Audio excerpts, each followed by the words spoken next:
우리 찬송 부르겠습니다. 경배 205장 부르겠습니다. 나는 기다렸나 보네요.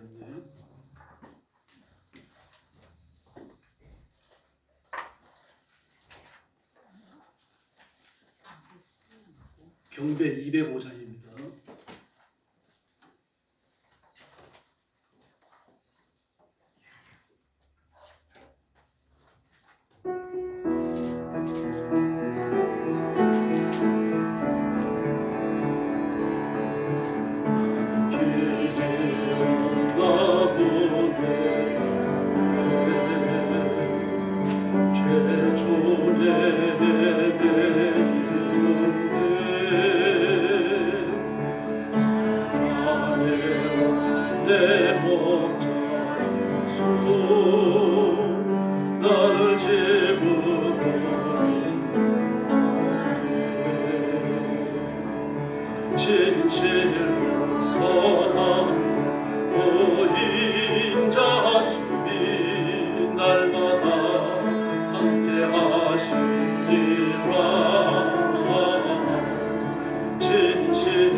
날마다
경배 206장 부르겠습니다. 나 무엇과도 주님을 바꾸지 않으니.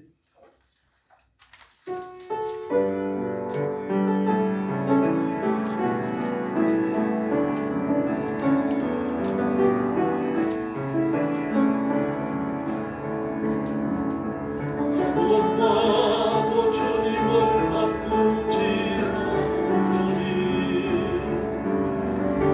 어떤 은혜 하지 않으니 주님만이 내 삶의 도움이시니 주의 얼굴 주님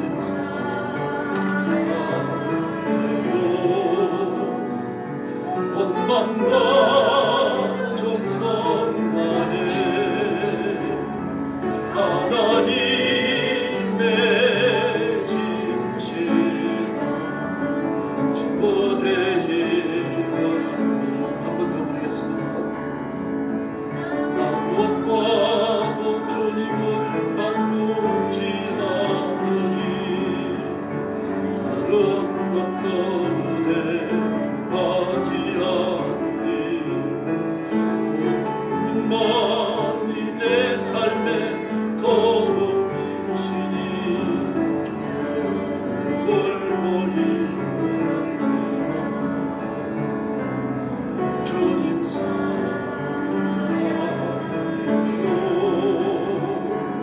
원망과 정성 다해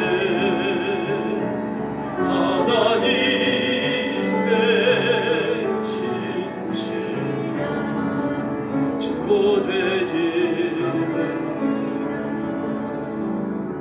할렐루야. 찬송가 354장 부르겠습니다. 주를 악망하는 자.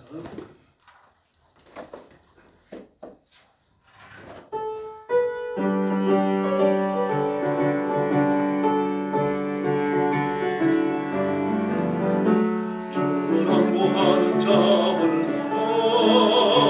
얼마나 소리 많지 모든 싸움이 이고 근심 걱정 와서도 얼마나 소리 많지 저 악모하는 자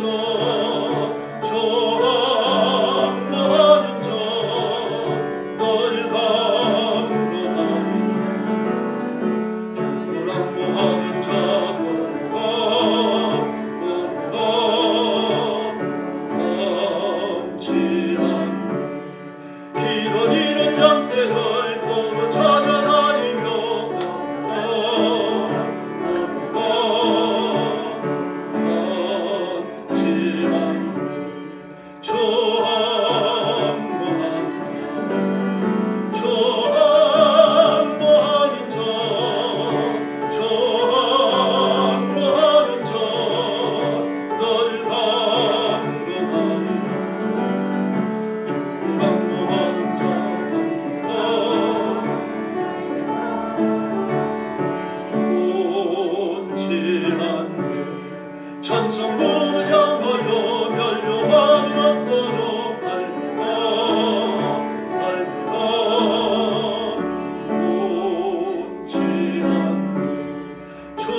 355장입니다. 행군 나팔 소리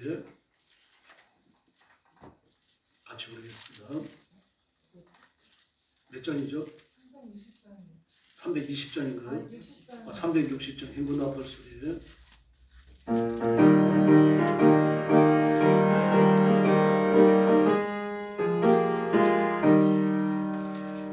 나팔 소리에 주의 오령 나서니 십자가의 분기로 높이 들고 나가세 산산과 싸우고 너의 멸류관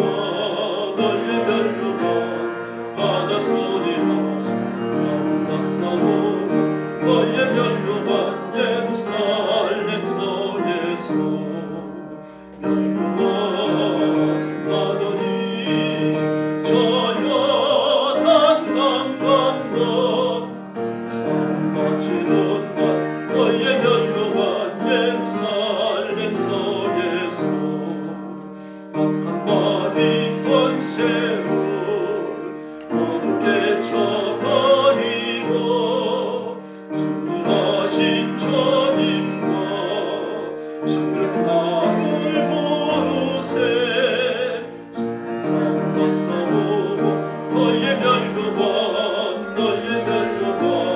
바다 소리로 산과 싸우고 너의 멸류관 예루살렘 성에서 멸류관 하더니 저 요단강 건너 산 바치는 날 너의 멸류관 예루살렘 성에서 날아갈 길 다가고 싸우고 도망치고 주와 함께 기뻐하고 용사도 나누리세 산과 싸우고 너의 멸류관 바다 소리로 산과 싸우고 너의 멸류관 예루살렘 성에서 멸류관하더니 저 요단강 건너 산 바치는 날 너의 멸류관 예루살렘 성 3절 부릅니다. 달려갈 길 다가고 싸우고 도망치고 주와 함께 기뻐하고 용사도 나누리세 산과 싸우고 너의 멸류관 바다 소리로 산과 싸우고 너의 멸류관 예루살렘 성에서 멸류관하더니 저 요단강 건너 산 바치는 날 너의 멸류관 예루살렘 성에서. 할렐루야. 영수로 권사님 나오셔서 기도해 주시겠습니다.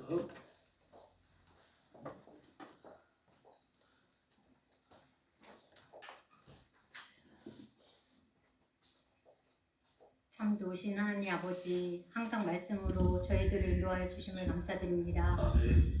주님의 말씀을 길잡이 삼아 저희들의 삶을 풍요롭게 이끌어 주시옵소서. 주님의 말씀이 등불이 되어 저희들에게 길을 보여 주시옵고 아버지. 저희들의 길을 비추어 주시기를 원합니다. 아멘. 주님, 저희들은 악과 홀로 싸울 수 없음을 고백합니다. 악의 유혹과 맞서 싸우고 마귀의 계략을 이겨내기 위해 주님의 힘이 필요하오니 싸움에서 이길 힘을 더하여 주시옵소서. 아멘.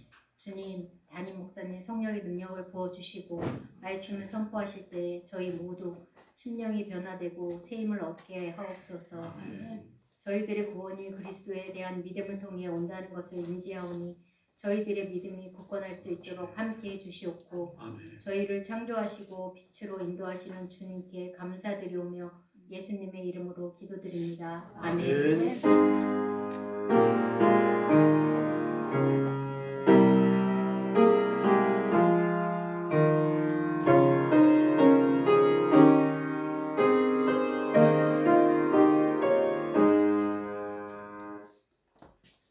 말씀 봉독하겠습니다.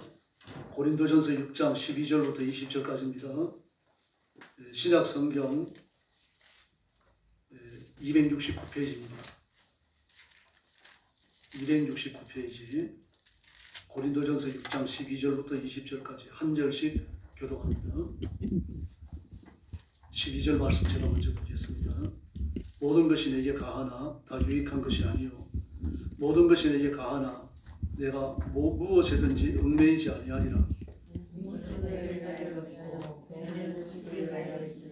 하나님은 이것저것을 다 빼앗으시라. 몸은 온전을 위하여 있지 않고 오직 주를 위하여 있으며 주는 몸을 위하여 계십니다. 하나님이 주를 다시 살리셨고 또한 그의 권능으로 우리를 다시 살리시리라. 너희는 그리스도의 지체인 줄 알지 못하느냐. 내가 그리스도의 지체를 가지고 청년의 지체를 만들겠느냐. 결코 그럴 수 없느니라. 창녀와 합하는 자는 그와 한 몸인 줄을 알지 못하느냐. 일러서되 둘이 한 육체가 된다 하셨나니 주와 합하는 자는 한 영이다. 음행을 피하라.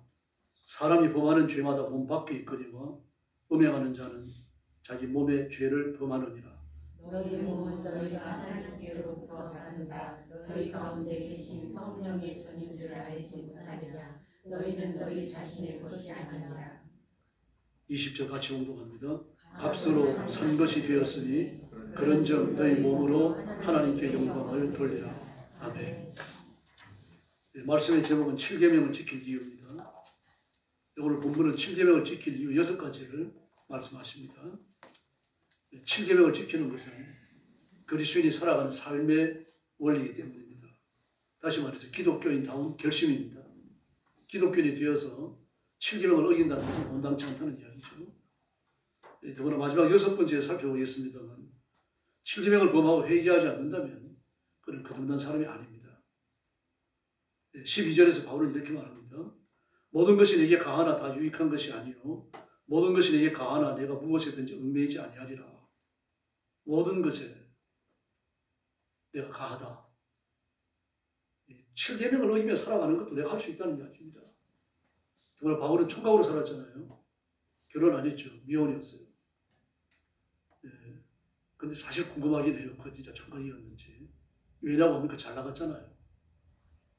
예수님을 핍박하고 기독교인들을 죽이고 교회를 박살내고 다닐 때 그 정말 잘 나갔습니다. 그 뒤에 줄서 싶은 사람들이 없었을까요? 여자 소개하는 사람이 없었을까요? 그러나 성경은 그에 대해서 일절 이야기를 하지 않습니다. 그냥 상상에 불과한 거죠. 궁금하긴 합니다만. 그러나 그가 전한 진리는 정당합니다. 내가 모든 것에 가하다. 모든 걸 다 할 수 있다. 나도 7계명을 어기고 육신의 쾌락을 따라 살 수 있다는 얘기입니다. 그러나 그렇게 산다고 해서 그게 내 유익한 게 아니다. 여기 모든 것이 가하나 이 말씀은 육적인 것입니다. 육체적인 건요. 세속의 원리를 따라서 내가 모든 걸 다 할 수 있지만 유익한 것은 영적인 유익을 말합니다. 내가 세속적으로 모든 걸 다 할 수 있다고 하더라도 영적으로 유익한 것은 아니라는 얘기입니다. 그래서 내가 모든 걸 다 할 수 있지만 어디에도 얽매이지 않겠다. 세속적인 것이라는 얘기죠. 세속적인 것은 어디에도 얽매이지 않겠다. 오직 예수님께만 하나님의 말씀에만 얽매이겠다라고 말씀하시는 겁니다. 반복해서 말씀드립니다만 고린도 교회는 아주 독특한 상황이 있는 교회입니다. 고린도라고 하는 지역 자체가 음란해요. 그리스 로마 신화에 나오는 그 미의 여신을 섬겼고 또 창녀들의 여신이었고 창녀들은 그 사제였습니다. 지금도 그 여자 창녀들, 여자 사제들 200여 명의 이름이 기록되어 지금 남아있습니다. 여러분, 그런 여성들이 사회에서 높은 지위를 차지할 수밖에 없고 남자들을 종처럼 부리는 일도 흔했던 거죠.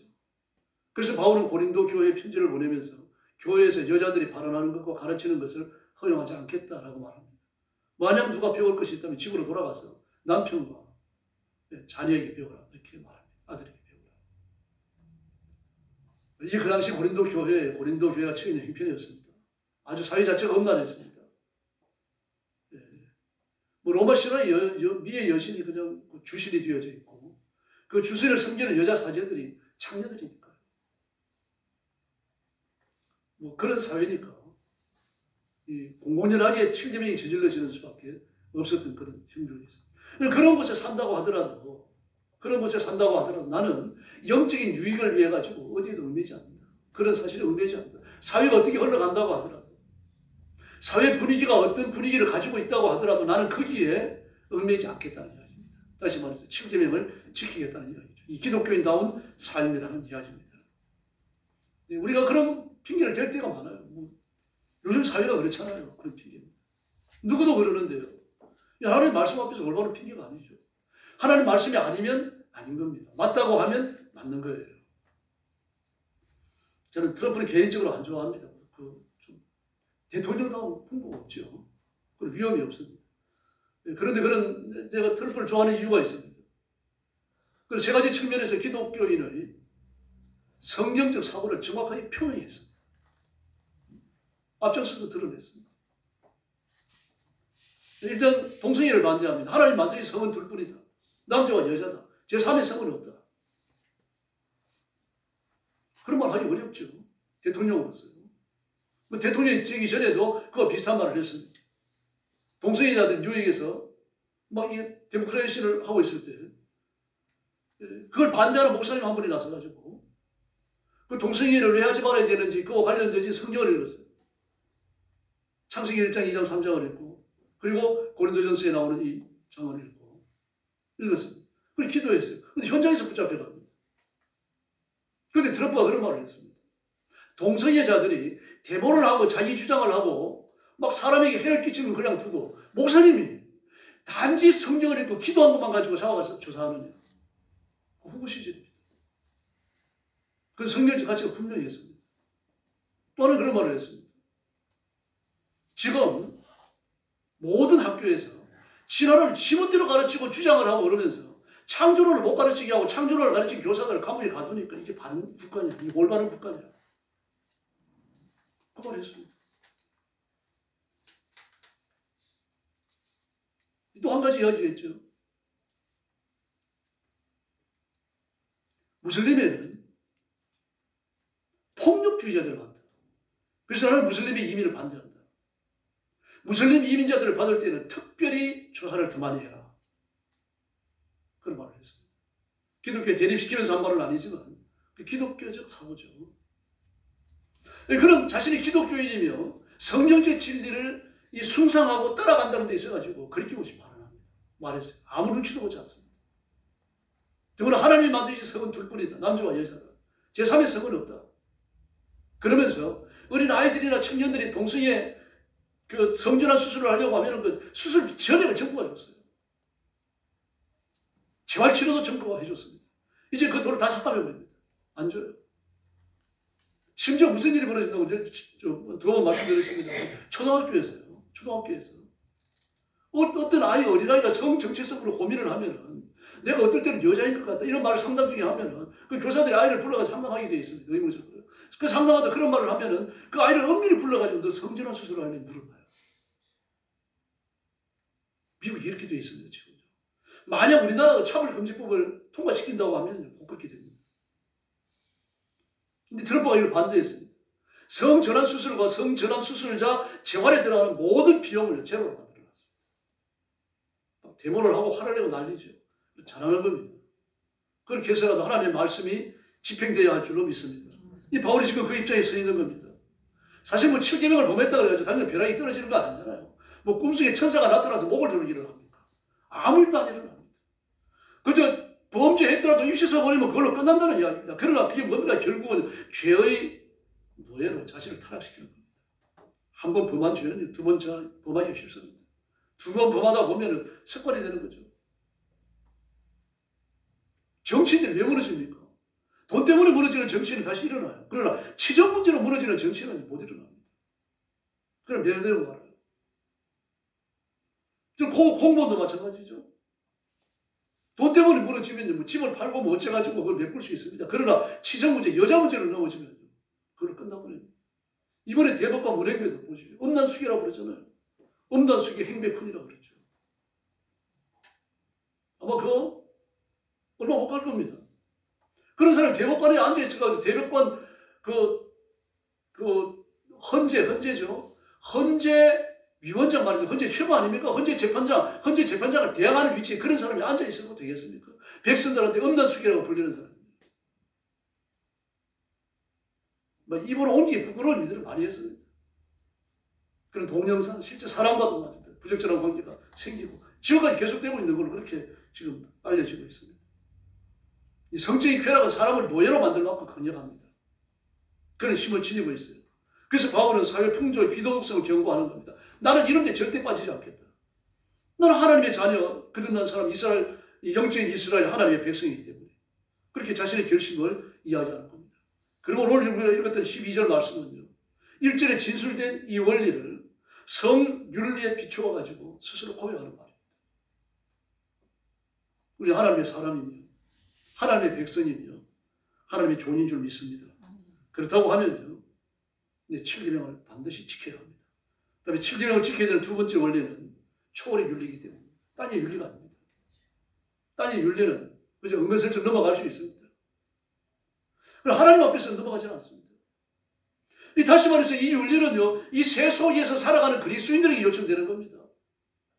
독특한 윤리죠. 그러니까 딴이 없는 윤리예요. 13절에 보니까 음식은 배를 위하고 배는 음식을 위한다. 이거 딴이 질서 아닙니까? 맞는 말이죠. 맞는 말이지만 음식은 배를 위하고 배는 음식을 위한다. 배와 음식은 서로 교환관계에 있다. 보충관계에 있다. 서로를 도우면서 그렇게 진행해 나간다. 딴이 원리입니다. 배는 그 음식을 위해서 존재하는 겁니다. 헌신을 위해서요. 하나님 앞에 헌신을 위해서 음식을 스스로 절제하는 그런 수준까지 나아가야 되는 거죠. 그러므로 배는 음식을 위해 있고 음식은 배를 위해 있다. 이 기독교의 가치는 아닙니다. 사실 이게 옳기 때문에 비싼 음식을 대접받으면 어떻습니까? 포만감과 만족감과 신분 상승된 것 같은 그런 경험, 우월감을 갖게 되는 겁니다. 결국 어떻습니까? 고가의 음식은 결국 음식을 탐하는 대로 흐르게 만듭니다. 식탐은 괜찮을 것 같죠? 괜찮지 않습니다. 식탐은 탐심이고 탐심은 우상 숭배입니다. 결국 세속적인 모든 일에 있어가지고 음식은요. 하나의 연대성을 만들어주는 중요한 고리가 되었습니다. 오죽했으면 5만 원짜리 이상 되는 선물은 주고받지 못하게 했겠습니까? 공무원들 뿐만이 아닙니다. 그런데 공무원은 뭐라고 말합니까? 엄밀히 만나가지고 인간이 하는데 안 될 일이 뭐 있습니까? 돈만 있으면 된다는 얘기죠. 다른 것이 해결되어지면 된다는 이야기입니다. 그러면 상호 공생관계에 넘어가는 거죠. 누이 좋고 매부 좋고 도랑치고 가지 잡고 이 한 가지 죄악이 결부되어져가지고 여러 사람이 상호 공생관계가 맺어지게 되는 겁니다. 사무엘상 22장을 보면 사울은 도망가는 다윗에게 그 당시 제사장이 이 칼을 줬다 그래가지고요. 골리앗에 칼을 줬다 그래가지고 분노가 크게 달해가지고 군사를 이끌고 와서 그 제사장 85명을 다 죽이라고 말합니다. 제사장이 85명이니까 그에 부속되어 있는 부모들과 처와 자식들을 합치면 수백 명 아닙니까? 말 하나가 통째로 사라지는 거예요. 제사장이 죽고 제사장의 가족이 다 죽습니다. 몇 사람 못 살아남아요. 이런 흉악한 죄악을 저지르는데 더구나 제사장인데 제사장의 가족인데 제정신을 가지고서야 이스라엘 병사 누가 죽이겠습니까? 못 죽이겠다고 발병을 빼니까 누굴 데리고 옵니까? 도액을 데리고 오잖아요. 그건 아말렉 사람이에요. 이스라엘 사람이 아닙니다. 그게 칼을 쥐어주면서 마을 하나를 통째로 없애버립니다. 제사장을 그 가족을 도륙내면서 도액과 이 사울 사이에 상호 공생관계가 유지되는 거죠. 음란이라고 하는 것이 그런 힘을 가지고 있습니다. 이 죄 앞에서요. 넘어지면 그걸로 끝난다는 이야기입니다. 그래서 그리스도인이 달라야 됩니다. 우리 음식을 먹는 건 하나님의 영광을 위해서 먹어야 할 줄로 믿습니다. 안 먹어도 하나님의 영광을 위해서입니다.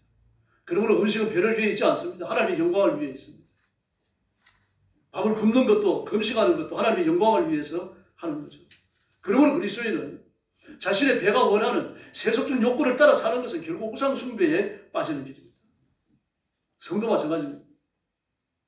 식탐하는 것처럼 성을 탐하는 것은 우상 숭배입니다. 제7계명을 범하는 그 행위 그 자체를 우상으로 섬기고 있는 거죠. 그러므로 우리는 모든 것을 하나님의 명예, 하나님의 영광을 위해서 해야 할 줄로 믿습니다. 우리의 몸과 재능은요. 하나님의 영광을 위해서 존재해야 됩니다. 돈 버는 데 치중해서는 안 된다는 얘기입니다. 세속적 가치를 초월해야 되고 구속적인 가치를 추구해야 됩니다. 물질과 건강과 사회적인 지위와 직업과 특기와 취미와 모든 것이 마찬가지입니다. 그러므로 자신의 직업적 재능을 이용해서 돈만 번다는 것은 그 반쪽짜리 그리스도인입니다. 하나님을 섬기는 데 써야 됩니다. 교회를 섬기는 데 쓰고 성도들을 섬기는 데 사용해야 됩니다. 그러므로 그리스도인은 몸을 엄나라 추구하지 말고 하나님의 영광을 추구해야 할 줄로 믿습니다. 이제 하나님이 드디어 평가하십니다. 하나님 패하시겠다고 말합니다. 패하시겠다. 이것저것을 다 패하시리라. 이것도 패하고 저것도 패하고 음식이 배를 위해서 있느냐? 그럼 음식을 패하겠다. 배가 음식을 위해 있느냐? 배도 패하시겠다고 말씀하십니다. 심판하시겠다는 이야기입니다. 하나님의 영광을 추구하지 않을 때, 하나님께 삶의 포커스를 두지 않을 때 하나님이 심판해서 패하여 버리시겠다는 이야기입니다. 무섭죠? 지금까지 우리가 살아있으니까 하나님의 영광을 위하는 것이 있는 겁니다. 지금요. 좀 부끄럽지만요. 그러니까 남아있는 겁니다. 지금. 우리 목숨이 붙어있는 이유가 거기 있는 거예요. 만약에 우리가 육신의 이익만을 골몰하게 추구했다고 하면 이제는 없습니다. 이미 심판을 받았다는 이야기죠. 뭐 그런 사람을 성경에서 우리가 많이 볼 수 있습니다. 그러므로 그리스도인은 둘 중에 하나를 선택해야 돼요. 그 내가 소유한 것, 내가 가지고 있는 것, 내가 이루어 놓은 것을 다 포기하고서라도 천국에 가서 상급을 받을 것인지, 아니면 내가 가진 것, 내가 소유한 것, 이 땅에서 누릴 나의 이익을 전부 다 추구하느라고 영적으로 빈털터리가 되어서 하나님 앞에 갈 것인지, 지금 결정하는 거예요. 그러므로 지금 그 사람이 처해 있는 상황을 보고 그 사람을 평가할 수는 없어요. 몸에 막 누워 있을 수 있고, 이런저런 고난의 짐을 짊어지고 호주 끊을 수 있죠. 시험이 들어가지고 고난 속에 있을 수도 있다는 이야기입니다. 그럼 우리는 허리띠를 졸라매더라도 천국의 상급을 사모해야 할 줄로 믿습니다. 근데 이게 쉽지 않죠. 왜 그렇습니까? 목구멍이 포도청이라고 그렇습니다.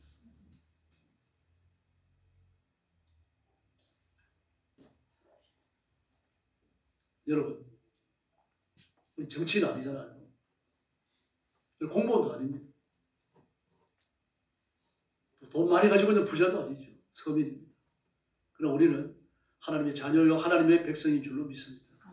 그 하나님 뭐라 그러셨습니까? 금도 내 것이요, 은도 내 것이요, 천지 산천에 가득 찬 생축이 내 것이다 라고 말했습니다. 이것이 우리가 하나님 앞에 엎드려야 될 이유입니다. 그리고 히브리서에서 뭐라고 말씀하십니까? 뒤로 물러가 침륜에 빠지는 자는 네 합당치 않다라고 말합니다. 뒤로 물러가. 하나님 말씀을 지키는 데서 뒤로 물러가는 것을 말하죠. 그 침륜에 빠지는 것, 육신의 소욕에 얽매이는 걸 말합니다. 칠병에 빠지는 것, 여러 가지 미워하고 시기하고 질투하고 말입니다. 악한 감정을 갖게 되는 것, 여기에 빠지는 것. 내게 합당하지 않다. 그래서 우리는 용사와 같이 용기를 내서 앞을 향하여 달려가야 할 줄로 믿습니다. 이처럼 7계명을 지킬 두 번째 이유, 그게 하나님의 뜻입니다. 초월의 윤리입니다. 땅에 속한 윤리가 아닙니다. 그러므로 이 그리스도인이 하나님의 윤리를 지키며 살아가는 걸 보면 불신자들은 답답할 수가 있죠. 예수님의 제자들까지 그런데 감염됐잖아요. 여자 한번 못 바꿔보고 산다면 결혼 뭐하러 합니까, 예수님? 제자들이 그랬습니다. 예수님의 제자들이. 그러므로 그 당시에 성윤리가 얼마나 땅바닥에 떨어졌는지 우리가 짐작할 수 있겠죠. 지금은 그때보다 막 나가는 축은 아닙니다만, 그러나 그때보다 그렇게 나은 편도 아닙니다. 이번에 그 주병진 씨하고 이렇게 드러내놓고 말씀 보고 막 그거요. 저도 한번 봤습니다. 어떻게 됐는지 몰라가지고 또 설교 준비하면서 인터넷에 들어가가지고 그 사람들이 그걸 쭉 봤습니다. 결혼관이 다르더군요. 주병진이는 서로 사랑하고 같이 살면 되지 않느냐. 근데 그 여자는 아니다, 결혼식을 해야 된다. 혼인신고해야 된다. 모르겠는데 그 여자가 기독교인이 아닌가 싶어요. 호주에서 변호사거든요. 호주에서 변호사는 부자예요, 여러분. 주병진은 부자지만 그 여자도 부자입니다. 그리고 주병진이 재산이 탐나가지고 결혼하자는 게 아닙니다, 지금. 그 결혼한다고 하면은 도장을 찍어가지고 하나님 앞에 확인받고 싶은 거죠. 저는 그때 생각이 들어요. 그 종교에 대해서 일절 말하지 않았습니다. 종교를 좀 알고 싶어갖고 관련되어진 그 자료들을 쭉 검색해 왔는데 안 나오거든요. 그게 이 세상에 보편적 결혼에 대한 가치관이에요. 꼭 결혼식 해야 되느냐, 뭐 혼인신고를 해야 되느냐. 그냥 서로 마음이 맞아고 같이 살다가 마음이 안 맞으면 헤어지고 또 다른 거 만나가지고 또 살고 그러다 헤어지면 딴 것도 만나고. 이게 지금 이 시대에 젊은 사람들이 아닙니다, 여러분. 그 사람들은 주민들 60 넘었죠. 이 시대 사람들이 가지고 있는 결혼에 대한 보편적 가치입니다. 근데 여기에 얽매인 사람이 누굽니까? 그리스도인들이죠. 하나님의 말씀에 얽매여서요. 하나님께서 짝지어 주신 것을 사람이 나누이지 못할지라고 말하잖아요. 배우자가 안 믿어가지고 주도적으로 이혼을 요청하면 그게 허락할 수 있다. 고린도전서 10장에 나오잖아요. 그럼 그렇게 해서 헤어졌더라도 다시 재혼하지 말고 혼자 살아라. 뭐 성경이 이런 줄기를 이야기해요. 그래서 여러분 부탁드립니다. 하나님의 말씀으로 삶의 원리를 삼으시기 바랍니다. 그리고 불신자들은 이 말씀을 지키고 싶지 않습니다. 싶어하지 않습니다. 교회에서도 마찬가지지만 이 말씀을 외치면 우리 목사님은 고리타분해 틀림없이 그런 말을 합니다. 여러분들 말고요. 이미 강남에 있는 교회들은요, 가정에 대해서 설교 못해요. 이게 어제 오늘 일이 아니고 오래됐습니다. 독신 많죠. 이혼 사람 많죠. 이혼한 가정들 많죠. 가정에 대한 설교를 못하는 겁니다. 반쪽짜리 설교만 들어야죠. 이 가정에 대한 정확한 성경을 가르침을 받지 못한 상태에서 성장을 하고 청소년 기를 지나가게 되고 젊은 시절을 지나가게 되어지면요. 이 시대 사람들이 지니고 있는 보편적 선에 대한 인식이 그 사람의 사고까지 차가 먹어버리는 거죠. 막 열심히 기도하고 11조고 금식도 할 수 있습니다. 그러나 결혼에 대해서, 가정에 대해서만큼은요, 기독교적이 아닌 거죠. 그런 사람으로 성장할 수 있고요. 그런 사람들이 교회를 점령할 수 있는 겁니다. 지금 그런 위기에 와 있습니다. 그래서 우리는 7계명을 지켜야 됩니다. 가능하지만 7계명을 지켜야 되는 세 번째 이유, 우리는 영원한 가치를 추구하기 때문입니다. 잠시 있다가 없어지는 가치가 아니라 영원한 가치입니다. 다시 말해서 7계명은 이 땅에서만 지키는 게 아니라 하나님 나라에 가서도 지킵니다. 물론 거기 가서는 성령 구별이 없습니다. 혹시 여러분 여자 천사 보셨습니까? 그림이 일어났어요. 남자 천사는, 아기 천사를 보셨죠? 여자 천사는 없죠. 저도 본 기억이 없습니다. 천사는요, 성이 구별이 없습니다. 결혼 안 합니다. 그러므로 뭐 천사들과 사람들 사이에 혼인을 해갖고 태어나게 거인이다, 네피림이다. 그렇지만 거짓말이에요. 성경을 잘못 본 겁니다. 영적인 천사와 육신을 가진 인간이 혼인할 수 있습니까, 여러분? 불가능하죠. 그래서 조선 후기로 오면 유기를 성리학이라고 그러잖아요. 성리학에서는 영혼 결혼식을 합니다. 귀신 결혼이라고 하는데요. 누가 주도하는 거 아니에요? 무당이 하기도 하고 불교에서 하기도 해요. 중들이에요. 어떻게 합니까? 죽은 사람이 처녀가 됐든 총각이 됐든 그 옷을 가지고 오잖아요. 그리고 살아있는 사람을 데려다 놓습니다. 또 죽은 사람의 옷을 갖다 놓든지, 죽은 커플의 옷을 갖다 놓든지, 죽은 사람의 옷과 산 사람을 거기에 갖다 놓든지, 그걸 고리를 시키는 거예요. 기가 막히는 일이죠. 그런 일은 일어나지 않습니다. 마귀는 속이고 있는 거, 다 속고 있는 거. 트럼프가 용기 있게 이야기한 것처럼 하나님은 성을 둘만 만드셨습니다. 남자와 여자. 귀신은 성이 없습니다. 천사는 성이 없습니다. 네, 그래서 우리는 영원한 가치를 따라 삽니다. 14절에 보니까 하나님이 주를 다시 살리셨고 또한 그의 권능으로 우리를 다시 살리시리라. 할렐루야. 우리는 육신만 갖고 사는 게 아니라 예수님이 이 땅에 오실 때 다시 부활한다는 이야기입니다. 부활하고 나면 부활의 질서를 따라야 된다는 이야기입니다. 어떤 사람이 그렇게 말할 수 있습니다.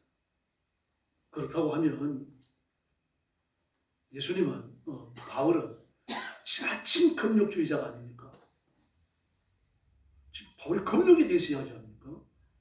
금욕에 대해서 이야기하는 게 아니고 7계명을 범하지 말라는 이야기입니다. 7계명을 어기는 것을 왜 금욕이라고, 7계명을 어기는 것을 왜 7계명을 따라 사는 걸 왜 금욕이라고 생각해야 됩니까? 좀 그런 사람들 보고 깜짝 놀랐어요. 지금 금욕에 관한 얘기가 아닙니다. 금욕은 성경도 그거 하는 거예요. 특별히 기도할 기회 이외에는 부부가 방을 같이 쓰라고 말하잖아요. 서로 갈리지 말라. 합발해라. 그렇게 말씀을 하시는 거예요. 우리가 생명을 바쳐갖고 육신이 하고 싶은 것을 하고 배가 먹고 싶은 것을 먹고 말입니다. 육신을 내가 그거 살아가지만 그러나 결국은 어떻습니까? 죽어서 땅에 묻히는 겁니다. 우리 영혼만, 하나님의 말씀을 따라 순종했던 영혼만 하나님 나라에 들어가는 줄로 믿습니다. 그래서 13절에서 뭐라고 말합니까? 주는 몸을 위하신다라고 하셨는데 몸이 부활한다는 뜻입니다. 몸이 부활하니까 우리도 몸을 위해 살지 말고 주님을 위해서 살자는 이야기입니다. 그러므로 진정한 의미에서 부활의 몸, 예수님의 재림을 기다리는 자, 그런 의미에서 우리는 몸을 위하는 자가 되어져야 합니다. 그 다음에 네 번째, 친근함을 지켜야 되는 중요한 이유, 이것이 내가 누구 편에 속했는가 이걸 결정짓는 문제예요. 여러분 누구 편입니까? 예수님 편입니까? 아니면 예수님 반대쪽 편입니까? 어느 쪽이에요? 우리가 예수님 편에 섰다면, 하나님 편에 섰다면 하나님 말씀 앞에 순종해야 할 줄로 믿습니다. 15절에 보니까요, 너희 몸이 그리스도의 지체인 줄 알지 못하느냐. 그리스도의 지체. 여러분 한 분 한 분이 모여져 갖고 교회를 이루는 거죠. 여러분 벽돌 한 장입니다. 저도 벽돌 한 장입니다. 그래서 그리스도의 몸을 이루는 거죠. 그리스도의 지체가 됐다. 손이 되고 발이 되고 예수의 몸을 이루고 있는데, 그렇게 그리스도의 지체를 장녀의 지체를 만들겠느냐. 무섭죠, 여러분. 장녀와 합한 자를 그와 한 몸인 것을 알지 못하느냐. 일렀을 때 둘이 한 육체가 된다 하신다니, 주와 합하는 자는 한 영이라. 그래서 7계명을 지켜야 됩니다. 7계명을 어기는 자는 하나님 말씀을 어기고 음란한 마귀와 한 몸이 되는 거예요. 심지어 여기서는 창녀라는 말을 썼죠. 이제 그 고린도 지역에 있는 여자 사제를 말하는 겁니다. 그래서 다 창녀였습니다. 여러분, 내가 누구의 편이 되는가? 이건요, 내가 누구에 속했느냐, 그 문제가 되는 거죠. 우리가 하나님께 속했으면 하나님 편인 거고, 마귀에 속했으면 마귀의 편이 되는 거죠. 성경은 이 원리를요, 한 팀이 된다, 찰싹 달라붙어 있다, 그런 의미로 이야기합니다. 창세기 1장 24절에서요, 창세기 2장 24절에서요, 남자가 그 부모를 떠나 여자와 한 몸을 이룰지라 그랬죠. 한 몸을 이룰지라. 한 몸이 된다라고 말할 때 한 몸이 된다. 그 착 달라붙어 있다, 그런 뜻입니다. 그 히브리어를 지적을 하게 되었지만요, 그 착 달라붙는다. 좀 번역하지 못하니까 설명이 그런 거죠. 그래서 한 몸이 된다라고 말했던 겁니다. 다시 말해서 반쪽과 반쪽이 모여가지고 하나가 되는 게 아니라 완전히 다른 두 개가 모여가지고 착 달라붙어서 한 팀을 이루는 거죠. 영어 성경은 유니티, 유나이티드, 클레이브, 언투 뭐 이런 것들로 번역이 됐어요. 전부 다 한 팀이 된다는 뜻입니다. 미국은 제국이잖아요. 51개주가 모여가지고 미국이랑 큰 나라가 되죠. 지금 러시아도 소련의 영광을 되찾고자 하잖아요. 그래서 주변에 크고 작은 나라 자꾸 건드리는 겁니다. 소련은 소비에트 영광이죠. 제국이에요. 중국도 제국입니다. 오죽했으면요, 북경어를 표준어로 삼아가지고 전 중국에 표준어를 가르치겠습니까? 언어가 다릅니다.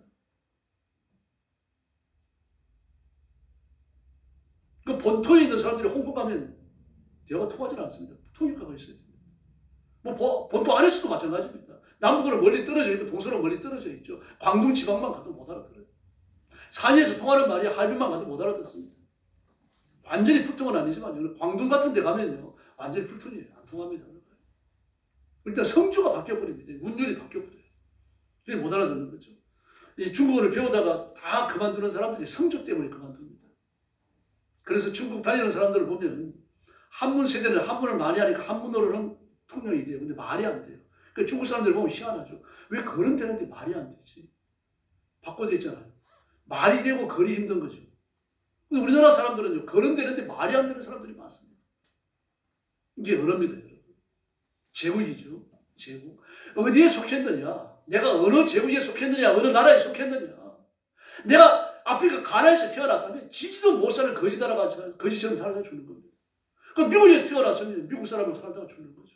대한민국에 태어났으면 전 세계 사람들이 부러워하는 문화 강대국으로 살다가 그렇게 죽는 겁니다. 제가 전도사 때만 하더라도요,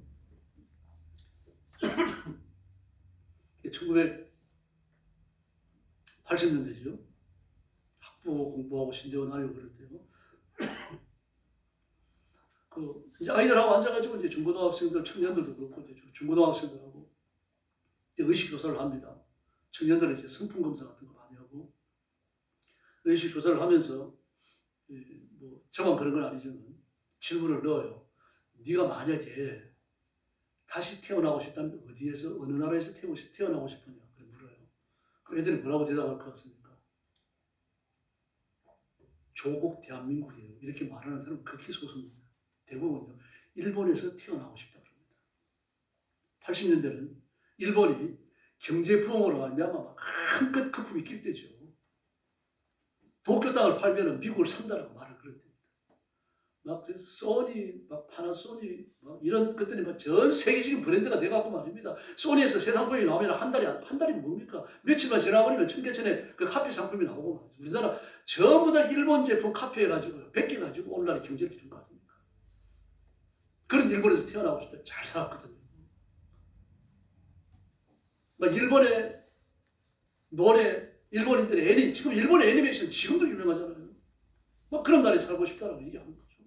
여러분, 천국에 대한 열망이 그런 것보다 더 커야 할 줄로 믿습니다. 그래야 말씀이 지켜지는 거예요. 천국에 대한 열망이 적으면 말씀을 안 지키게 되어져 있습니다. 그 7계명에 빠지는 이유가 뭡니까? 7계명을 어기는데 빠지는 이유가 성적 쾌락에 치중하기 때문입니다. 내가 누구에게 속했는가? 이 사실을 안다면 내가 하나님께 속했는가 아닌가? 내가 천국 백성으로 천국의 진리를 지켜야 된다고 하는 사실을 뼈저리게 느낀다고 하면요. 7계명을 범하는 일에 못 빠지는 거죠. 도둑놈과 합하면 도둑놈이죠. 사기꾼과 합하면 사기꾼이 되는 겁니다. 공동 정범이 되는 거죠. 창녀와 몸을 섞었다면 그건 창녀라는 얘기입니다. 그러나 우리는 이미 예수님과 더불어 신비한 연합을 이룬 줄로 믿습니다. 예수님과 한 팀이 된 거죠. 예수님께 찰싹 달라붙어 있는 거죠. 아무도 뗄 수 없는 신비한 연합을 이뤘어요. 그런데 이 관계를 가지고서 다시 7계명을 범한다. 야, 신령한 창조의 질서를 근본부터 쥐어들어 버리는 거죠. 하나님 얼마나 힘드시겠습니까? 그래서 우상 숭배를 영적 간음으로 보는 겁니다. 하나님을 섬기면서 이스라엘 백성들은 뒷문 열고 나와서 재미를 많이 봤어요. 그래서 예레미야 31장을 보니까 뭐라 그럽니까? 하나님의 말씀이니라. 보라 날이 이르니 내가 이스라엘 집과 유다 집에 새 언약을 맺으리라. 새 언약을 맺으리라. 내가 그들의 조상들의 손을 잡고서 애굽 땅에서 인도하여 내던 날에 맺은 것과 같이 아니할 것은 내가 그들의 남편이 되었어도 그들이 내 언약을 깨뜨렸습니다. 그래서 이제 어떻게 하시는 겁니까? 내가 내 법을 그의 마음속에 두겠다. 그의 마음이 기록하겠다. 하나님의 법이 우리 영혼에, 하나님의 언약이 우리 마음에 기록된 줄로 믿습니다. 그런데도 딴짓하고 싶지 않아요. 일부러 그런 사람은 없겠습니다. 뭐 유혹을 받으면 건드릴 수 있겠죠. 그래서 하나님 앞에 7계명을 보면 절대로 안 됩니다. 하나님과 신비적 연합이 이미 이루어졌어요. 그렇다고 하면 하나님과 예수님과 한 팀을 먹은 걸 지켜나갑시다. 다음에 7계명을 범하지 않아야 될 네 번째 이유. 이게 몸 안에 죄를 짓는 겁니다. 전부 다 어떤 죄든지 몸 밖에 있는데 이건 몸 안에 있다 그러십니다. 몸 안에 있다. 무섭죠? 이건 이제 6번째 이유와 연결이 되어지기도 합니다. 그래서 오늘 이 문제를 성경은 대단히 심각하게 다루고 있다는 이야기입니다. 이 일반적인 죄보다 더 악한 죄가 있는데 그게 7계명을 범하는 것이다 그렇게 말합니다. 뭐 물질을 탐하는 것도 실수하는 것도 말입니다. 뭐 어디 가서 세점을 한번 보는 것도 그래 그것도 죄다 무서운 죄다. 그러나 7계명을 범하는 죄에 비하면 그건 좀 작다는 이야기입니다. 그런 죄를 지어도 된다는 이야기가 아니고요. 몸 안에 짓는 죄, 내적인 사람이 짓는데 영적인 사람이 짓는 죄, 몸 안을 오물로 더럽히라는 것이라는 이야기입니다. 만약에 뭐 어떤 사람이 지나가다가 집안에다 대고 쓰레기 봉투를 집어 던졌습니다. 그럼 어떻게 합니까? 얼른 치워야죠. 근데 내 마음의 쓰레기 봉투를 던지고 지나가면요, 그걸 안 갖다 버립니다. 가지고 있어요. 이게 문제입니다. 그 7계명을 범할 수 있는 기회를 찾는 사람도 있어요. 이 마귀가 와가지고 내 마음을 휘저어 놓는데 거기에 대해서 나 자신을 단돌이 하지 않는 거죠. 그러면서 함께 넘어가는 겁니다. 그래서 6번째, 7계명을 범하지 않는 6번째, 회개하지 않으면 하나님 무서운 형벌이 임합니다. 하나님을 대적하면 어떻게 합니까? 멸하십니다. 그래서 회개해야 됩니다. 이미 하나님께 찰싹 달라붙어가지고 하나님과 한 몸, 그리스도와 한 몸을 이루었는데 이런 상태에서 창녀와 같이 한 몸이 된다. 하나님 무슨 형벌을 다스리십니다. 계시록 2장 21절을 보니까요. 또 내가 그에게 회개할 기회를 주었으되 자기 음행을 회개하고자 아니하는지라. 볼지어다 내가 침상에 던질 터요. 침상에 던질 터요. 병으로 치겠다는 얘기죠. 그와 더불어 가늠하는 자들도 만일 그들의 행위를 회개하지 않으면 큰 환난 가운데 던지고 환난 속에 던지고 또 내가 사망으로 그의 자녀를 죽이리니. 그의 자녀를 죽이리니. 그런데 정작 범죄한 자신은 살아남았어요. 왜 살아남습니까? 질병으로 고통을 당하고 큰 환란에 던져지고 자식들이 죽는 건데 그 하나님의 벌 받아 죽는다는 걸 자기가 알아요. 아는 그런 방식으로 죽는 겁니다. 그걸 눈으로 보면서 살아있습니다. 이게 산 겁니까? 그래서 하나님 회개케 하기 위해서 그렇게 하시는 거죠. 그러면서 뭐라고 말씀하십니까? 내가 각 사람의 행위대로 갚아주리라. 회개하지 않으면 이러신다는 이야기입니다. 회개해야 됩니다. 그 7계명을 범하는 무슨 죄를 짓고 회개하느라고 용서하지 말고 죄를 안 지어야 되는 거죠. 또 2차 형벌이 있습니다. 계시록 21장 7절 이하에 보니까요. 그러나 두려워하는 자들과 믿지 아니하는 자들과 흉악한 자들과 살인자들과 음행하는 자들과 이들은 어떻게 됩니까? 불과 유황으로 타는 못에 던져지리. 이게 둘째 사망입니다. 할렐루야. 무섭습니다. 우상숭배자, 점술가, 음행하는 자, 살인자 이게 전부 다 한 묶음으로 묶입니다. 다 묶여가지고는 어디에 던져집니까? 불과 유황으로 타는 지옥에 던져집니다. 그 회개해야 됩니다. 만약에 7계명을 범한 자가 회개되지 않는다고 하면 금식하셔야 돼요. 바울이 내가 나를 쳐 복종케 하면 그랬죠. 내가 나를 쳐 복종케 하면 그 친다라는 이야기는요. 바울이 있던 그 시대 이미 그리스 때부터니까 그리스는 이미 바울 훨씬 전이잖아요. 그때부터 이미 올림픽이 있었어요. 바울이 있던 시대도 이미 올림픽이 있었어요. 올림픽에서 이 복싱 경기를 하는 사람들이 링에 올라가지고 상대를 주먹으로 가격하는 것 이게 친다라는 말입니다. 근데 바울이 내가 내 몸을 쳐 그래서 내 몸을 쳐 복종케 하면 이 실제로 바울은 자신의 몸에 위해를 가했다. 천주교인들은 그렇게 봅니다. 캐톨릭에서는. 우리는 문자적으로 보지는 않습니다. 근데 실제로 몸을 쳐서 죄를 회개할 수 있다면 쳐야 돼요. 몸을 때려야 됩니다. 자기가 자기 몸을 때려서라도 그렇게 해야 되는 거죠. 그래서 청계산 삼각산에서 그런 걸 봤고요. 성도들하고 성가산 청계산 기도하러 다닐 때 자기 몸을 때리는 사람 여러 봤습니다. 뺨을 때리는 사람이 견딜 수 없는 수치이기 때문에 주먹으로 막 자기 몸을 치는 사람도 있어요. 뭐 이제 안 내려가지고 가슴을 치는지 아니라 자기가 자기 몸을 치는 겁니다. 그렇게 해요. 근데 기도하다가 성령께서 임하셔갖고 그렇게 자기 몸을 치는 사람 보면요. 나중에 몸을 보면 시퍼렇지도 않죠. 시커멓게 문이 들어있어요. 성령께 맞은 거죠. 그렇게 맞고 회개했다면 그걸 복 받은 겁니다. 근데 내가 내 몸을 쳐서라도 회개할 수 있다고 하면 그런 회개는 해야 되는 거죠. 이것이 둘째 사망을 면하는 길입니다. 다시 말해서 7계명을 범하는 건요. 두 번째 사망에 던져질 수 있는 위험이 있다. 뿐만 아니죠. 계시록 22장 21절 말씀을 보니까요. 폐가 망신할 수 있는 위기가 있다는 얘기죠. 실제로 폐가 망신하는 겁니다. 잠언서에도 나오잖아요. 여자가 밤에 눈썹을 그리고 예쁜 얼굴 나와가지고 남자를 유혹한다. 들어가는 자는 사지로 들어가는 자라고 그걸 말하잖아요. 여자가 들어와가지고 내 남편이 멀리 일을 보러 갔는데 몇 달이 지난 다음에 올 것이다. 만약 그래가지고 남자가 그날 밤에 도달한다면 그걸 죽이지 않겠느냐. 그 남자를. 그걸 폐가망에서 내는 거죠. 당하는 자나 저지르는 자나 이 마귀가 원하는 겁니다.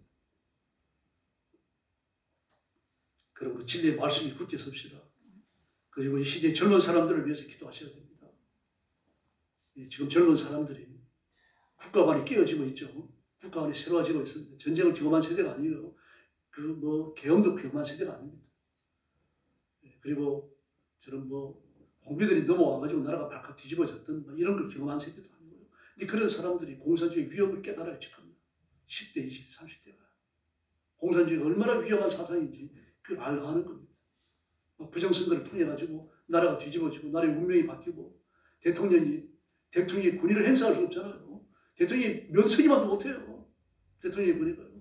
이런 걸 바라보면서 기가 막혀 하는 겁니다. 그리스도인들도 깨어나야 합니다. 영적으로 깨어야 됩니다. 하나님의 말씀에 대해서 깨어나야 되고 기도의 능력에 대해서 깨어나야 되고 진리의 말씀의 순종에 대해서 깨어나야 할 줄로 믿습니다. 그러므로 말씀을 양식으로 삼고 말씀을 삶의 철학으로 삼고 이 말씀을 삶의 원리로 삼고 끝까지 승리하는 귀한 성도들 되기를 예수님의 이름으로 축원합니다. 기도하겠습니다. 자비로우신 아버지 감사합니다. 우리가 강팍한 이 시대에 하나님의 말씀을 지키며 살아갈 수 있는 영적인 용기와 신령한 은총과 당당함을 허락하여 주시옵소서. 이 세상이 어떻게 변할지라도 우리는 그리스도인이며 하나님의 자녀며 하나님의 백성으로 하나님 앞에 순종해야 될 사람이라는 것을 잊지 않도록 도와주시고 끝까지 믿음을 지키며 끝까지 하나님을 영화롭게 해드리는 고귀한 성도들 되게 하여 주시옵소서. 예수님의 이름으로 간절히 기도 올리옵나이다. 아멘.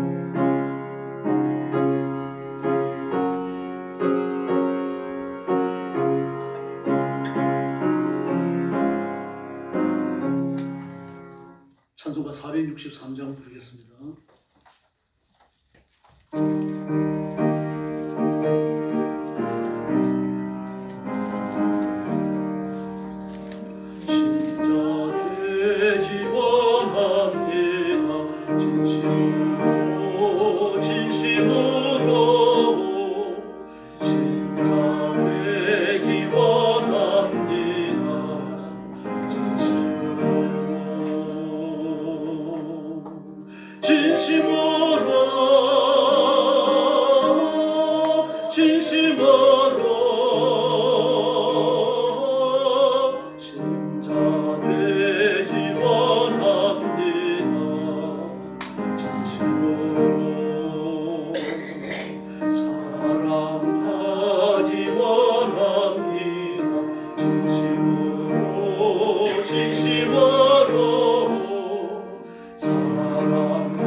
나라와 민족을 위해서 기도해 주시기 바랍니다.